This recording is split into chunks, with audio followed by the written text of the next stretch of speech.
ഇപ്പോൾ ഷിരൂരിൽ തെരച്ചിൽ അതിൻ്റെ ഒരു നിർണായക ഘട്ടത്തിലാണ്. ഇപ്പോൾ എല്ലാവരും അവിടെയുണ്ട്. അതായത് കാർവാർ SP ഉണ്ട്, MLA ഉണ്ട്, കൂടാതെ കുടുംബാംഗങ്ങളുണ്ട്. അർജുൻ്റെ സഹോദരി ഭർത്താവും അവിടെയുണ്ട്. ഡ്രഡ്ജറിലേക്ക് എത്തിച്ചിട്ടുണ്ട്. മാധ്യമ സംഘവും ഡ്രഡ്ജറിലുണ്ട്. ഇന്ന് ലഭിച്ച വസ്തുക്കൾ എന്താണ് എന്നതൊക്കെ കുടുംബാംഗങ്ങളെ കാട്ടിക്കൊടുത്തിട്ടുണ്ട്.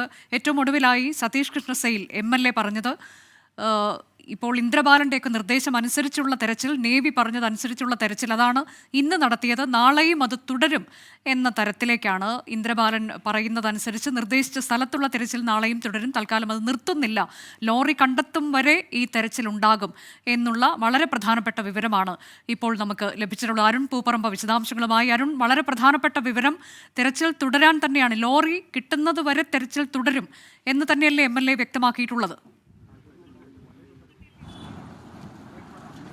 അനുജ, തീർച്ചയായും തെരച്ചിൽ തുടരും എന്ന് തന്നെയാണ് ജില്ലാ ഭരണകൂടം വ്യക്തമാക്കിയിട്ടുള്ളത്. അതുമായി ബന്ധപ്പെട്ട പ്രതികരണം കാർവാർ MLA നടത്തി. അദ്ദേഹം പറഞ്ഞു, അതായത് ഡ്രഡ്ജിംഗ് 10 ദിവസം തുടരും, അതായത് ലോറി കണ്ടെത്തുന്നവരെയുള്ള തെരച്ചിൽ നടപടികൾ ഉണ്ടാകും എന്നതാണ്. ഇനിയിപ്പോൾ കാലാവസ്ഥ പ്രതികൂലമായാൽ, ശക്തമായ മഴ പെയ്താൽ തന്നെ പൂർണ്ണമായും തെരച്ചിൽ നിർത്തിവെക്കില്ല, മഴ കുറയുന്നത് വരെ കാത്തിരിക്കും, അല്ലെങ്കിൽ ഒരു ദിവസം താൽക്കാലികമായി നിർത്തി വീണ്ടും തെരച്ചിൽ പുനരാരംഭിക്കും എന്ന് തന്നെയാണ് MLA പറഞ്ഞിട്ടുള്ളത്. ജില്ലാ പോലീസ് മേധാവി ഉൾപ്പെടെ ഉണ്ട്. നാളെ ഇപ്പോൾ ഇനി തെരച്ചിൽ നടത്തുക 4 സ്പോട്ടുകൾ, അതായത് ഒരു സ്പോട്ട് കേന്ദ്രീകരിച്ച് മാത്രമായിരിക്കില്ല. നേരത്തെ ഈ ഐബോ ഡ്രോൺ പരിശോധനയിലും മറ്റ് ശാസ്ത്രീയ സോണാർ പരിശോധനകളിൽ കണ്ടെത്തിയിട്ടുള്ള 4 സ്പോട്ടുകളുണ്ട്. അത് ആർമി കണ്ടെത്തിയതും അതോടൊപ്പം തന്നെ മറ്റ് പരിശോധനകൾ കണ്ടെത്തിയ പ്രധാനപ്പെട്ട സ്പോട്ടുകളുണ്ട്. ആ സ്പോട്ടുകൾ കേന്ദ്രീകരിച്ചുകൊണ്ട് തെരച്ചിൽ തുടരും എന്നതാണ് പറഞ്ഞിട്ടുള്ളത്.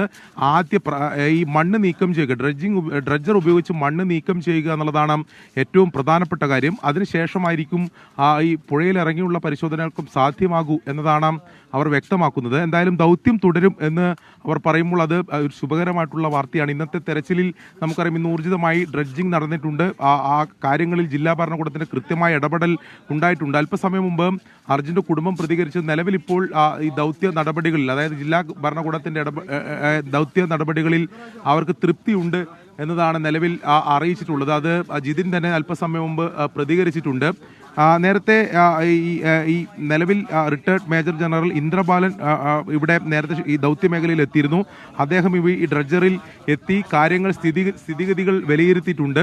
അതോടൊപ്പം തന്നെ മറ്റ് സ്പോട്ടുകളിലേക്ക് കൂടി തെരച്ചിൽ നിർത്തില്ല, ലോറി കണ്ടെത്തും വരെ തെരച്ചിൽ തുടരുമെന്നുള്ളതാണ് കാർവാർ MLA സതീഷ് കൃഷ്ണസൈൽ പറഞ്ഞിട്ടുള്ളത്. നാളെ 4 സ്പോട്ടുകൾ കേന്ദ്രീകരിച്ചുള്ള തെരച്ചിലാകും നടത്തുക. കുടുംബാംഗങ്ങളെ കാര്യങ്ങളെല്ലാം പറഞ്ഞ് ബോധ്യപ്പെടുത്തിയിട്ടുണ്ട് എന്നുള്ളത് കൂടി MLA വ്യക്തമാക്കുന്നുണ്ട്.